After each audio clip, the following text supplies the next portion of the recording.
হাজোৰ খানপাৰা ground আৰু দামপুৰত যোৱা নিশা তিনিটাকৈ পৰিয়ালত সংঘটিত হয় গৰু চুৰি কাণ্ড। হাজো আৰক্ষী থানাৰ অন্তৰ্গত খানপাৰা গ্ৰাউণ্ড আৰু দামপুৰত তিনিটাকৈ অতি দৰিদ্ৰ পৰিয়ালৰ গোহালিৰ পৰা গৰু চুৰিৰ কাণ্ড এতিয়া পৰিয়াল কেইটিলৈ নমাই আনিছে অমানিশা। কিয়নো এই পৰিয়াল কেইটিয়ে গৰুৰ গাখীৰ বিক্ৰী কৰিয়ে পৰিয়াল পোহপাল দি আহিছিল। গৰু চুৰি হোৱাত মূৰে কপালে হাত দিব লগা হৈছে পৰিয়ালকেইটাই। উক্ত অঞ্চলত সঘনাই গৰু চুৰৰ লগতে ধৰ্মীয় অনুষ্ঠানবোৰত চুৰি হৈ অহাৰ অভিযোগ ৰাইজৰ। এই ক্ষেত্ৰত ৰাইজে হাজো আৰক্ষীক খবৰ দিয়াৰ পিছতো হাজো আৰক্ষীয়ে চৌধৰাত ব্যৰ্থ হোৱা বুলি অভিযোগ উত্থাপন কৰিছে ৰাইজে। মোৰ গৰু এটা চুৰি হৈছে যাৱাৰ ৰাতি ৩টামান বজাত। মই এনেকে গাখীৰ চাখীৰ বিক্ৰী খাই আছিলো, তালা কাটি গৰুটো চুৰ কৰি লৈ গৈছে। ঠাইখিনিৰ নাম কি? ঠাইখিনি খানপাৰা গ্ৰাউণ্ড মাজৰ চুপা।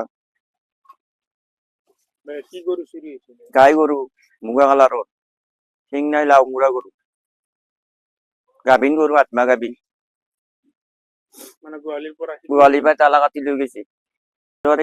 এতিয়া মই কি কম, মানে গৰুটো বিচেৰ বা অলপ হেৰি কৰিব দিছো, সহায় কৰি দিবা দিছো। আপুনি গৰুৰ গাখীৰ বিক্ৰী কৰি পৰিয়াল খাই আছিলো, এতিয়া মই কি কৰি চলো? এতিয়াতো মোৰ সেই কাম বন্ধ হৈ গেল, মই কি কৰি খাম এতিয়া? ভৰা নেকি ভৰিত পাতি লগা আছে, মই কি কৰি চলো এতিয়া? ৰাতি গাই গৰু চুৰি কৰি নিছে। চুৰে তালা কাটি ফেলে, চিকল কাটি ফেলে।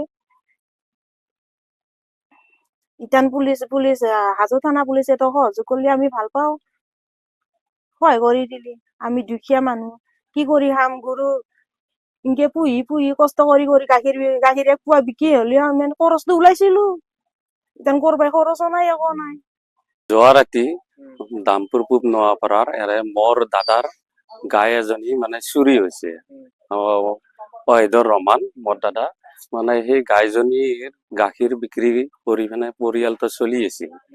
মানে এতিয়া এনে অৱস্থা হৈছে, তাৰমানে পৰিয়ালটো কেনেকে চলিব? কিন্তু এনেকে বহুত গৰু চুৰি হৈ থাকে, কিন্তু হাজো আৰক্ষী কোনো হেৰি নকৰে, ইয়াৰ লৈ তদন্ত কোনো ধৰণৰ নকৰে আৰু বহুত গাফিলতি কৰি আছে তেওঁলোকে। যে এইখন গাঁৱত বহুতো গৰু চুৰ হৈ আছে, যদি হাজো আৰক্ষী গাফিলতি নকৰে, যদি ইয়াৰ তদন্ত ভালদৰে কৰে, নিশ্চয় ধৰাত পৰিব। এই বিষয়ে বহুত দুখিত আমি যে হাজো আৰক্ষী ইমান কিয় গাফিলতি কামত এলেহুৱা কৰি আছে নাজানো। আৰু যদি আজি মোৰ নিচে আৰু কিমানৰ লৈ যাই আছে, এই মানুহ বিলাকে কি কৰিব যদি এনেকে চুৰি হৈ থাকে বাৰম্বাৰ? কিন্তু হাজো আৰক্ষী কি কাৰণত যেন এই চুৰি ক্ষেত্ৰত কোনো ধৰণৰ আগবাঢ়ি নাযায়, কি কাৰণত নাজানো। এইটো মানে মুখ্যমন্ত্ৰী মহোদয়ৰ ওচৰত এটাই অনুৰোধ, যাতে হেৰি চুৰি বিলাকৰ ওপৰত যাতে কিবা ব্যৱস্থা গৃহীত লয়, সেই মোৰ অনুৰোধ। মোৰ নাম আৰজুল ইছলাম, মোৰ ঘৰ পূব নৱাপাৰাত। যোৱা ৰাতি মোৰ ঘৰৰ পৰা এটা গাই গৰু চুৰি হয়। গাই গৰুটো গাখীৰ বিক্ৰী কৰিব কোনোমতে জীৱিকা নিৰ্বাহ কৰি চলি আছিলো। আজি যোৱা কেইদিনৰ পৰাই দামপুৰত গৰু চুৰি হৈ গৈছে। এই বিষয়ে মই আৰক্ষী থানাত এজাহাৰ দাখিল কৰিছো, যদিও কোনো তদন্ত কৰা নাই, গুৰুত্ব দিয়া নাই। প্ৰশাসনৰ দুৰ্বলতা, হয়তো চোৰসকলে কিবা প্ৰশাসনক মেনেজ কৰিছে নেকি, তাত এটা মোৰ সন্দেহ হয়। মই আপোনালোকৰ চেনেলৰ জৰিয়তে এই গৰুটো যাতে প্ৰশাসনে উচিত বিচাৰ কৰে।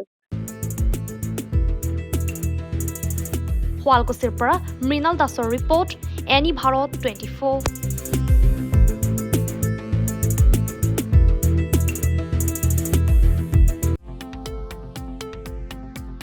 শৰীৰৰ যিকোনো অসুবিধাৰ সন্মুখীন হৈছে নেকি আপুনি? শাৰীৰিক সমস্যাৰ প্ৰতিকাৰ কেৱল আমি দিম। অভিজ্ঞ চিকিৎসকে দিব সুপৰামৰ্শ। প্ৰতি সপ্তাহত থাকিব বিভিন্ন ৰোগৰ বিশেষজ্ঞ চিকিৎসক।